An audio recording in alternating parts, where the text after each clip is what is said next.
me këto vërreza prej 2013 e kem një dokument që është shënu me grupin punus të Beogradit dhe grupin punus të Republikës Kosovës 22 shenje.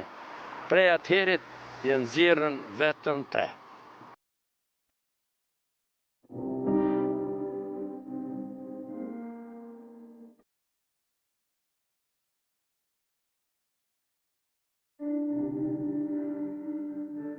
Për momentin janë duke u zhvarrosur vetëm mortoret të një viktime të luftës, dhe pastaj sigurisht gjithmonë po flas me minimumin, me që pastaj do të vazhdohet procedurët më të tjera me kuptimin e ekzaminimit mjekurigjor dhe varësisht për ekzaminimin përfshirë identifikimin përmes analizës ADN-s mund konfirmohet sigurisht që numri i individëve të zhvarrosur dhe identiteti i tyre. Ne vazhdojmë me thirrjen për bashkësinë ndërkombëtare që shqetësoj Prishtinën nëse funksionon tek pala serbe që të jetë më bashkëpunues në këtë proces.